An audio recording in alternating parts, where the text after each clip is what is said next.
Se você vem acompanhando os noticiários de TV, você certamente tem se sentido incomodado de pertencer à raça humana, quando nós consideramos os inúmeros casos de cônjuges sendo mortos um pelo outro, pais matando filhos, filhos matando pais, jovens entrando em escolas e friamente matando colegas, professores e funcionários. Se você olha para a vizinha Venezuela, que era a maior economia da América Latina há 2 décadas, e agora amarga uma inflação que ultrapassou 1,3 milhão por cento em recentes 12 meses, se considera a liberdade e a condição de vida que os venezuelanos tinham há 2 décadas e hoje precisam revirar lixo para encontrar algo para comer, dá vergonha de pertencer à raça humana. Se você é brasileiro de coração e é crente em Cristo pela convicção de um dia ter colocado a sua fé na pessoa e obra de Jesus realizada na cruz do Calvário, certamente você não pode estar tranquilo diante da falência da moralidade em nossos dias. As propostas de novelas, filmes, seriados, programas de TV são cada vez mais no rumo de tenho o direito de ser feliz. E as favas com esse negócio de religião que poda a minha liberdade de ser quem eu sou, de fazer o que eu bem entendo. Se você olha para a corrupção institucionalizada que viralizou no Brasil, em especial nas últimas décadas, se você se viu tomado de esperança de uma mudança de conduta de nossos homens públicos com as últimas eleições e de repente se vê diante de um Congresso que insiste no toma lá da cá, se vê diante de altas cortes de justiça do país repetindo e piorando o cenário que perturbou Abacuque quando ele olhou para Judá 600 anos antes de Cristo e disse: a lei está amortecida e não se faz justiça nos tribunais. Os perversos são mais numerosos que os justos e com isso a justiça é corrompida. Em momentos assim, nós nos vemos obrigados a perguntar: o que está acontecendo com o nosso mundo? Nosso mundo está vendo seus alicerces serem abalados, seus fundamentos serem destruídos. Os valores que um dia nós defendemos hoje já não valem mais. Aquilo que achávamos ser firme e inabalável hoje está ruindo, estilhaçando sem deixar vestígios. E muitos de nós nos perguntamos: no que tudo isso vai dar? No que podemos confiar? Em quem podemos confiar?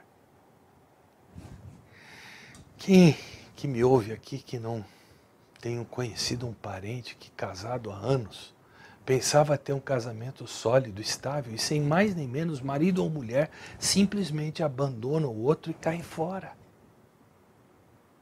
Os alicerces de uma pessoa numa situação assim acabam destruídos. Isso poderia se estender a outros campos, como de outros relacionamentos que temos, de nossa situação financeira pessoal ou até mesmo de saúde física que num dia existe, no outro já não está mais presente. Eu sou capaz de apostar que boa parte dos que me assistem aqui na Conexão Bereana, como você, tem tido seus fundamentos destruídos, seus alicerces abalados e outros ainda os terão. Eu sei que os fundamentos, os alicerces do nosso país continuam também e continuarão a ser abalados, destruídos. Preste bem atenção, simplesmente porque Deus está hoje empenhado em abalar alicerces e destruir fundamentos. E você logo vai entender por quê. A esta altura eu desejo lhe fazer uma pergunta. O que você fará quando os seus alicerces forem abalados, quando os seus fundamentos forem destruídos? Essa é uma pergunta bíblica. É uma pergunta que Davi faz no Salmo de número 11. Se você tem sua Bíblia, por favor, abra.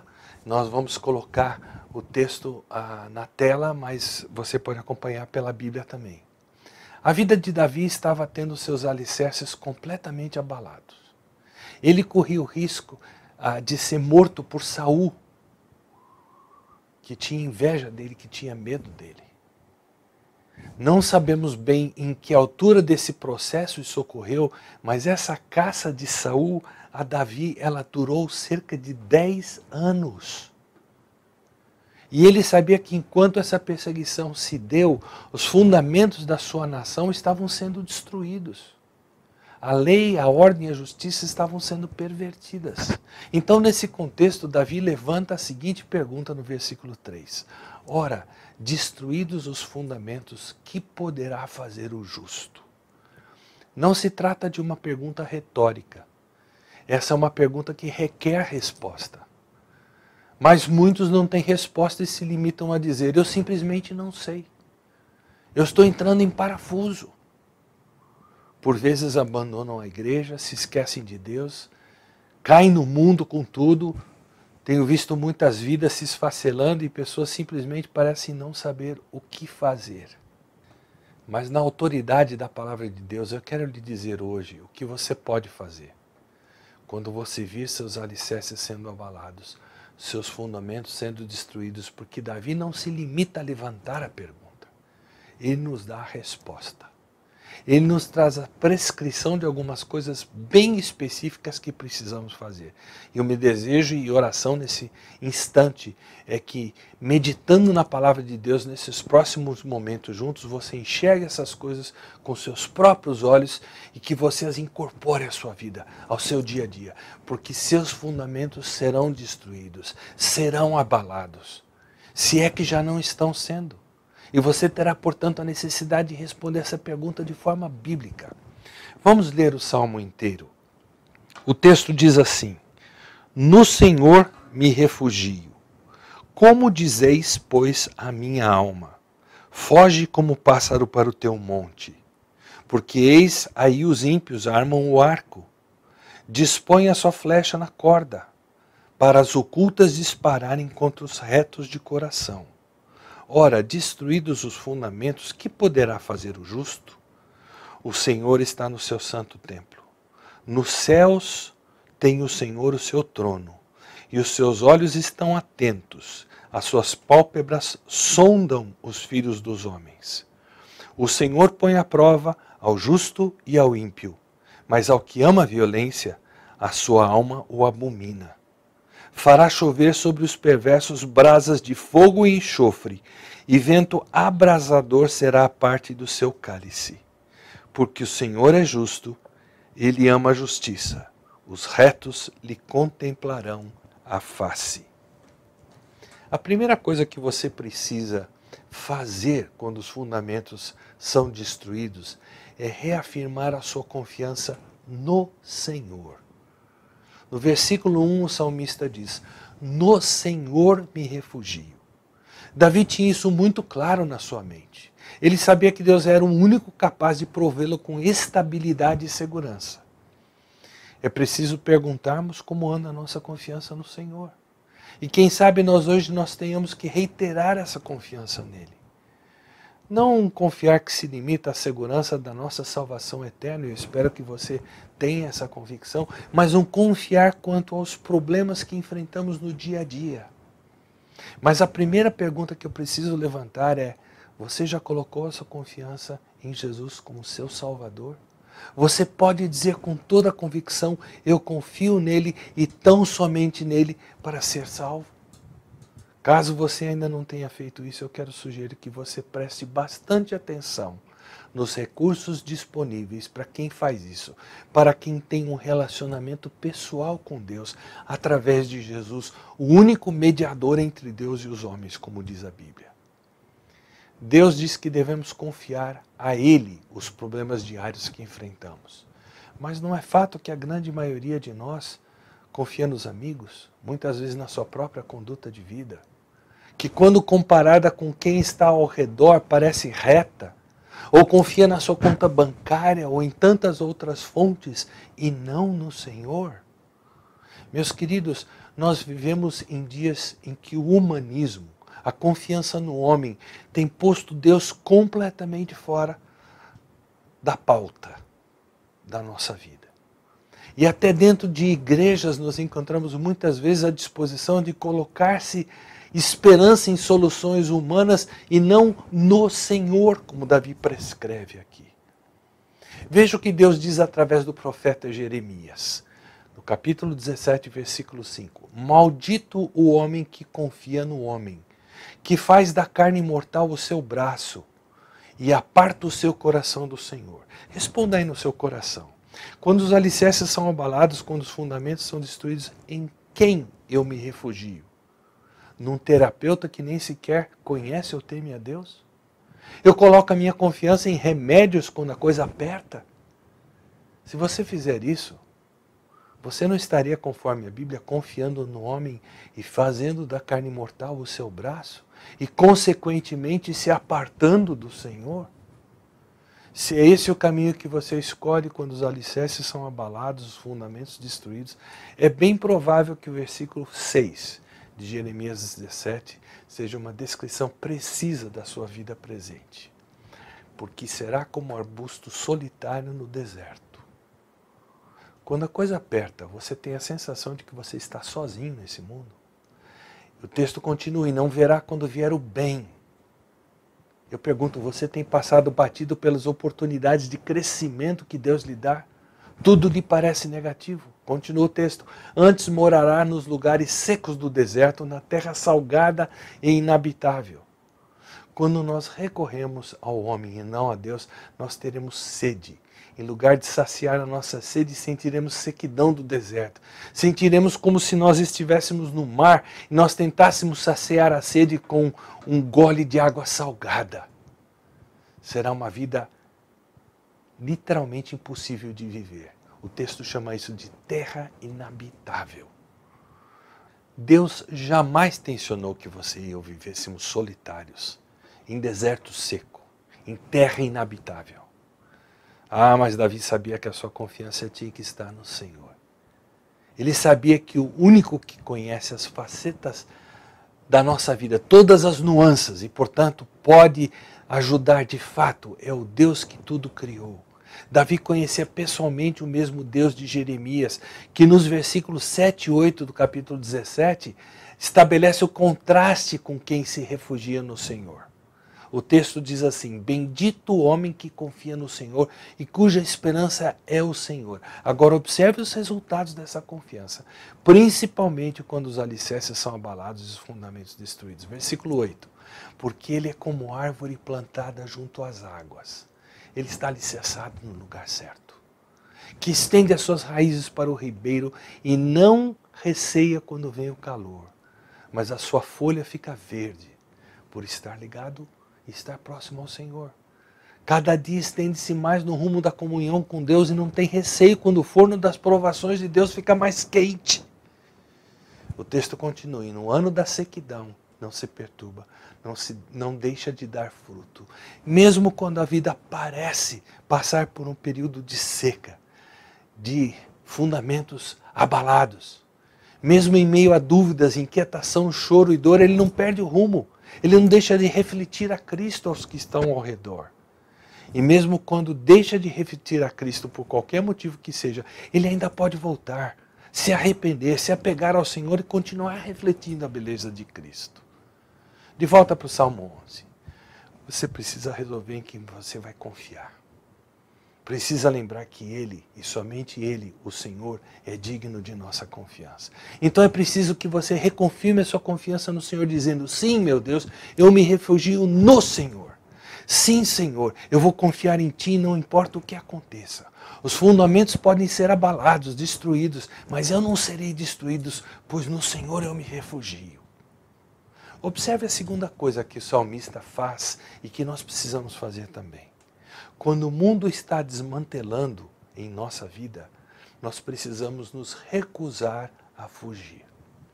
Muitos com boa intenção disseram a Davi, os ímpios armam um arco, foge como um pássaro.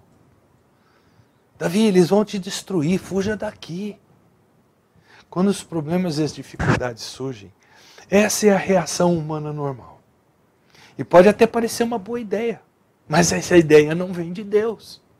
Medo e fuga dos problemas não fazem parte do receituário de Deus para o seu povo, para quem nele, com ele tem um relacionamento através de Cristo. Paulo diz assim a Timóteo, pois Deus não nos deu um espírito de covardia, mas de poder, de amor e de equilíbrio.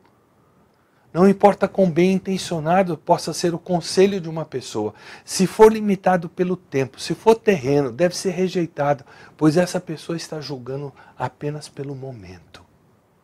A Bíblia ensina que nós andamos pela fé e não por vista. A primeira coisa que acontece com tanta gente quando surge um problema é que fogem rumo às drogas. Refugiam-se na bebida, ou correm para outras coisas de forma a não terem que pensar, encarar seus problemas. Alguns se retiram para um lugar ermo, sem contato com o mundo. Outros chegam a pensar em suicídio como meio de pôr fim aos problemas, fugindo da vida. Essa não é a resposta divina ao problema dos alicerces abalados, dos fundamentos destruídos. O momento de crise supre oportunidades.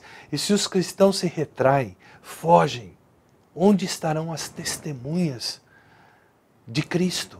Se por outro lado você, crente em Cristo Jesus, fica firme no Senhor, quando vem a tempestade, que testemunho esse é para o mundo de que Deus não apenas existe, mas Ele está presente e se importa com o ser humano e que Ele deseja viver em íntima comunhão com esse ser humano. Creia-me, a fé no Senhor fará muito mais por você que o fugir. E nós precisamos juntar forças com Deus quando Ele começa a destruir fundamentos e descobrir o que nós faremos nessa hora. É nessa hora que nós temos que orar ao Senhor dizendo: Pai, Tu me trouxeste até aqui, Tu estás comigo aqui e Tu me guardarás em meio a tudo isso. E eu quero ser usado por Ti no meio deste caos, porque eu estou firmado sobre a rocha.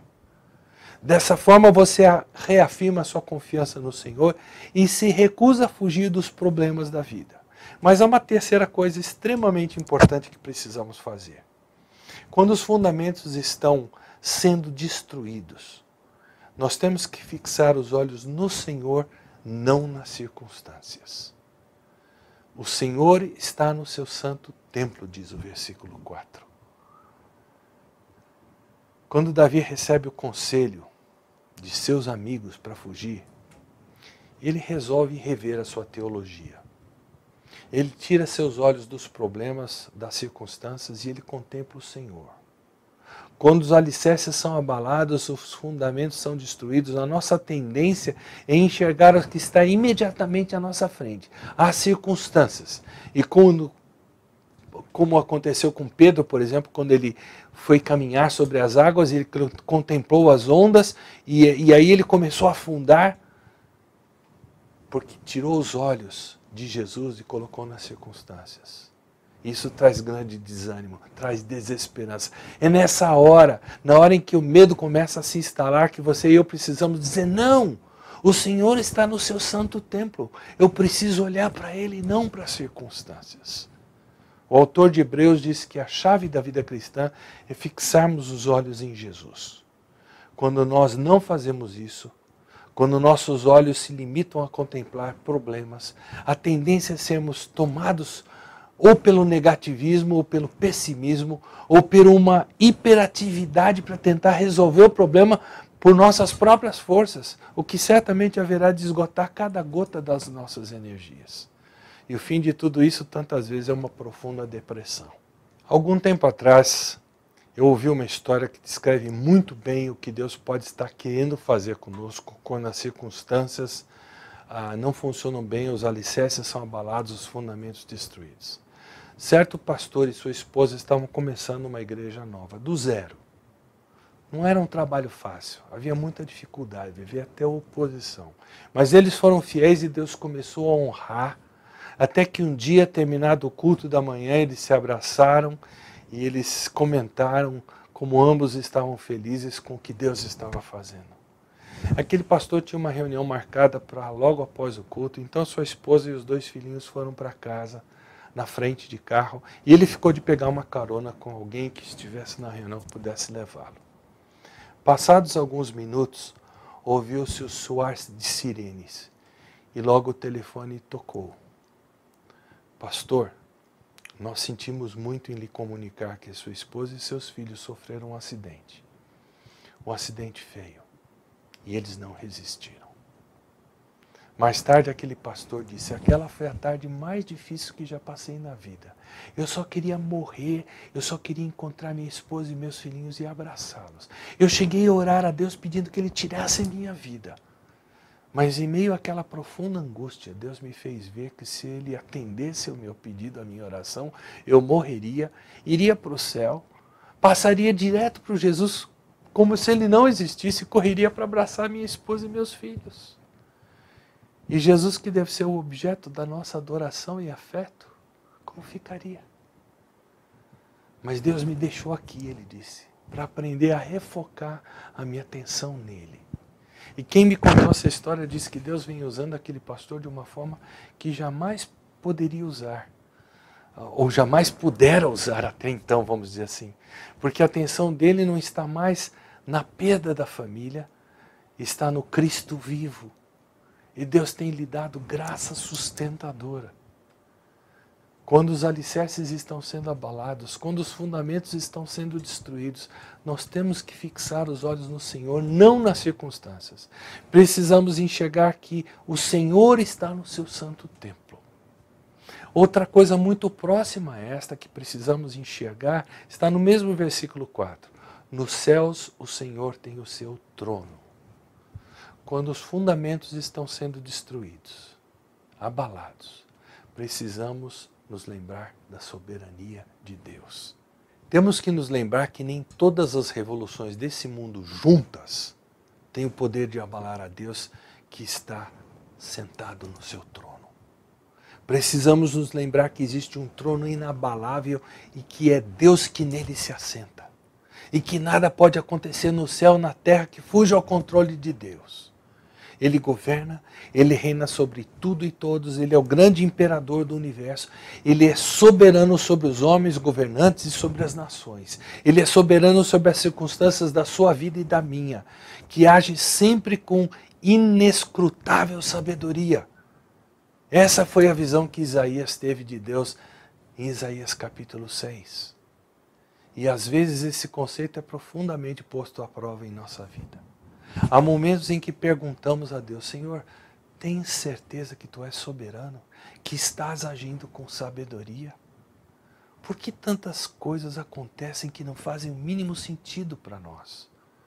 Há momentos em que parece que Deus perdeu o controle. Mas em momentos assim é que precisamos agir como se estivéssemos vendo e avaliando a cena quadro a quadro. Como nós fazíamos antigamente, na época do velho videocassete. E aí nós precisamos olhar para cima. Lembrar que nos céus o Senhor tem o seu trono. Lembrar que Ele é o bendito controlador de todas as coisas. Lembrar que o meu Deus que está nos céus faz tudo o que lhe apraz fazer e que nenhum dos seus planos pode ser frustrado pelo homem. Isso é o que me sustenta, que me encoraja nesse mundo por causa do pecado que não faz nenhum sentido. Em meio a circunstâncias difíceis, é comum nós fazermos a pergunta, por que Deus? E o que dificilmente nós percebemos é que Deus raramente responde a essa pergunta. Ele não nos deve satisfação. A Bíblia explica que nós não vivemos energizados por explicações. Se de fato conhecemos a Deus por meio de Cristo Jesus, nós vivemos confiantes nas promessas de Deus, no agir poderoso, soberano e sábio e amoroso de Deus, que a Bíblia registra para nós desde o Éden. E por esse motivo há uma pergunta muito mais sábia e proveitosa que devemos fazer a Deus quando os alicerces estão sendo abalados e destruídos. Em lugar de perguntar a Deus por quê, pergunte, Senhor, como, de que forma eu posso cooperar com os teus propósitos em meio a essa situação? Deus, como posso aprender as lições que tens para mim em meio a essas circunstâncias? De que forma eu posso crescer em meio a tudo isso? Deus simplesmente se deleita em responder esse tipo de pergunta. Mas eu só posso fazer esse tipo de pergunta quando eu tenho convicção que Deus é soberano. Quando os alicerces estão sendo abalados, estão sendo destruídos, faz muito bem à alma lembrar que Deus é soberano. Uma outra coisa que muito nos deve encorajar quando os fundamentos estão sendo abalados, destruídos, encontra-se no final do versículo 4 e início do versículo 5. A palavra de Deus diz o seguinte, os seus olhos estão atentos, as suas pálpebras sondam os filhos dos homens. O Senhor põe à prova ao justo. Quando os fundamentos são destruídos, é preciso que eu reflita no cuidado e a preocupação de Deus para comigo. Atente para como essas frases são ricas em significado. Deus está sempre vigiando. Deus não dorme nem cochila, diz o Salmo 121. Na expressão, as suas pálpebras sondam os filhos dos homens, o verbo sondar significa inspecionar cuidadosamente. Implica que Deus inspeciona de perto os pensamentos e as palavras e as ações de cada um de nós. A ideia aqui é semelhante de eu pegar a minha aliança e inspecioná-la tão detalhadamente que eu excluo o restante que está em volta. Só dou atenção a isso aqui que é o objeto da minha inspeção. Só que Deus tem essa capacidade de enxergar cada indivíduo como se fosse único no mundo, enquanto Ele não perde de vista o todo. Ele é Deus. Mas o tema aqui ainda é mais profundo. Ele nos examina como se fôssemos a única pessoa desse mundo, mas jamais tira os olhos de cada um de nós. Essa é a implicação desse verbo sondar no hebraico. E Deus faz isso conosco por sermos objetos do seu carinho, da sua preocupação, do seu amor. E em tudo que para nós, você e eu, é problema, é motivo de preocupação, Deus está íntima e pessoalmente envolvido, empenhado. Deus sabe exatamente o que eu estou pensando, exatamente do que você precisa. Os olhos de Deus estão focalizados em mim, estão focalizados em você. Conta-se que Isaac Watts, um dos maiores escritores de hinos de todos os tempos, ele foi chamado o pai da inódia inglesa. Quando ele era adolescente, visitando com seus pais a casa de uma senhora, ele reparou na parede um pequeno quadro com os dizeres desse salmo: Tu, ó Deus, me sondas. Ao ver aquilo, ele tremeu por dentro, ele pensou, quer dizer que Deus enxerga tudo que eu faço? E à medida que o temor tomava conta dele, aquela senhora percebeu, aproximou-se dele, colocou o braço no ombro dele e disse assim: meu filho, haverá gente a vida inteira dizendo que Deus está de olho em você, portanto tome cuidado. Mas eu não quero que você entenda esses dizeres assim. Eu quero que você entenda que isso quer dizer que Deus ama tanto você que Ele não consegue tirar os olhos de você. Isaac Watts conta que aquilo marcou profundamente a vida dele. Não é à toa que ele escreveu mais de 600 hinos, dentre os quais nós temos alguns em português, como por exemplo, Ao Contemplar a Rua de Cruz, Cantai que o Salvador chegou, e tantos outros que são cantados até hoje. Esse é o sentido das frases dos versículos 4 e 5. Deus lhe ama tanto que concentra a sua visão em você. Mesmo quando os fundamentos estão sendo destruídos, tenha certeza que, mesmo que você não perceba, Deus está com seus olhos fitos em você. Que verdade gloriosa, verdadeiramente confortadora. Mas quando os fundamentos estão sendo destruídos, você também precisa se dar conta do fim do ímpio, do desfecho de quem não teme a Deus, e que tantas vezes é o veículo, é um instrumento para o abalo dos nossos alicerces. O versículo 5 e o versículo 6 diz assim: o Senhor põe à prova ao ímpio. Ao que ama a violência, a sua alma abomina. Fará chover sobre os perversos brasas de fogo e enxofre, e vento abrasador será a parte do seu cálice. São palavras fortes e mostram como Deus se opõe ao mal, à impiedade. Os que optam pela violência, pela impiedade, Deus terá uma palavra final com eles, e não será uma palavra de consolo. Mas esses versículos também mostram para nós que, embora haja momentos em que pareça que o mal está triunfando, vencendo, haverá um momento em que Deus dará um basta. Numa conferência de pastores, jantando com um casal amigo de muitos anos, gente que Deus tem usado poderosamente no ministério, eu vinha saber que eles estavam sendo vítimas de calúnia e de injúria, através de um romance que havia sido publicado naquela época. Embora tudo tenha sido escrito com pseudônimo, sabia-se que pelo ministério que eles realizavam, que eles eram o alvo daquela injúria, daquelas fofocas. Depois de orar com eles, lembrando desse texto com o qual eu estava mexendo no preparo dessa mensagem anos atrás, as minhas palavras para eles foram as seguintes: lembrem-se, o último capítulo quem vai escrever é Deus. E eles pareciam bem cônscios disso, pois continuam a ser uma bênção para muita gente, apesar do covarde ataque contra eles desferido. Por fim, quando os fundamentos estão sendo destruídos, se você pertence a Cristo, regozije-se no futuro que lhe está reservado. Veja o versículo 7. Porque o Senhor é justo, Ele ama a justiça. Os retos lhe contemplarão a face. O salmo começa com o Senhor e termina com o Senhor. E não poderia terminar melhor. Se somos verdadeiramente filhos de Deus, por um dia termos colocado a nossa confiança inteiramente em Cristo como nosso Salvador, nós lhe contemplaremos a face. É uma certeza absoluta. Eu contemplarei aquele que agora me sonda. Você, se tem essa mesma fé em Jesus, contemplará aquele que lhe sonda. Eu sei que um simples vislumbre da face de Jesus fará com que tudo mais desvaneça para nós. E embora haja provações e confusão e injustiça nesse mundo, é preciso que nos regozijemos que estamos aqui só de passagem. Nós somos peregrinos neste mundo. E nos regozijamos em nosso futuro com o Senhor. O problema muitas vezes reside no fato que nós que cremos em Cristo como nosso Salvador, cheguemos a um ponto de dizer, eu já cheguei lá, não há mais nada a fazer. Certamente, para a salvação, não há mais nada a fazer. Cristo é quem nos justifica. Ele já fez tudo e, colocada a fé nele, não há mais o que fazer nesse sentido.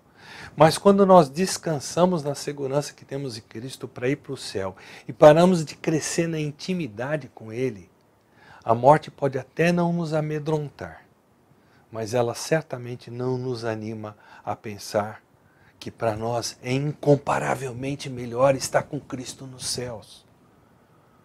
Aí quando os nossos fundamentos estão sendo destruídos, nós não encontramos nessa gloriosa verdade do final do Salmo, de que os retos lhe contemplarão a face, o consolo, o abrigo, o alento, a motivação para continuarmos firmes, para dizermos com a convicção do apóstolo Paulo, porque para mim eu tenho por certo que os sofrimentos do tempo presente não podem ser comparados com a glória a ser revelada em nós. Quando eu interpretei o Dr. Wayne Mack, um autor de vários livros de aconselhamento bíblico, anos atrás, pregando a respeito do céu, ele deu um testemunho simplesmente portentoso de alguém que viveu essas realidades e isso lhe deu forças para enfrentar os fundamentos que estavam certamente sendo destruídos na vida dele. Tomado por uma doença terminal que ele consumiu durante 1 ano, já bem perto da morte, o cunhado do Dr. Wayne Mack, quando perguntado por ele, porque jamais ele havia reclamado, jamais ele havia resmungado em meio a tanto sofrimento físico, ele respondeu o seguinte: ao pensar em cada dia que passei e que passarei livre do inferno que eu tanto mereço, ao pensar que em breve eu poderei ver meu Jesus face a face, do que eu posso reclamar? Você tem essa perspectiva? A certeza de que em breve nós nos encontraremos com Jesus face a face mexe com você, traz essa mesma alegria. As palavras desse salmo são a verdade de Deus que nos sustentará quando os fundamentos estiverem sendo destruídos, abalados. É bom você se perguntar se está disposto a se tornar esse tipo de pessoa. Porque eu entendo o que a minha Bíblia diz, é que esse mundo ainda vai ver muito fundamento ser destruído. As coisas não vão melhorar. Por causa do pecado, elas vão piorar. Para concluirmos então, ouça as palavras de Hebreus 12, 26 a 29. Aquele cuja voz outrora abalou a terra, agora promete: ainda uma vez abalarei não apenas a terra, mas também o céu. As palavras ainda uma vez indicam a remoção do que pode ser abalado. Isso é das coisas criadas, de forma que permaneça o que não pode ser abalado. Portanto, já que estamos recebendo um reino inabalável, sejamos agradecidos e assim adoremos a Deus de modo aceitável, com reverência e temor, pois nosso Deus é fogo consumidor. Deus está destruindo fundamentos, abalando o que pode ser abalado, para que aquilo que não pode ser abalado permaneça. E quando você começa a entender o que Deus está fazendo hoje, você precisa vibrar. E aí, quando vem a crise, você poderá dizer para Deus que quer ser usado por Ele, quer ser luz, quer ser voz dEle, testemunha dEle. Crise nos fornece oportunidades, mas o povo de Deus precisa estar preparado. Ora, destruídos os fundamentos, que poderá fazer o justo? Refugiar-se no Senhor em primeiro lugar, recusar-se a fugir. Fixar os olhos no Senhor, não na circunstância. Lembrar-se da soberania de Deus. Refletir acerca do cuidado e preocupação pessoal de Deus conosco, comigo e com você. Atentar para o fim dos ímpios. E regozijar-se no futuro que está reservado àqueles que têm um relacionamento com Deus através de Cristo. Você já está fazendo isso? Você já vem sentindo os fundamentos serem abalados? Você está disposta a fazê-lo quando a provação vier e os fundamentos de sua vida vierem a ser abalados? Que Deus possa lhe abençoar. E que esse salmo seja um norte para a sua vida.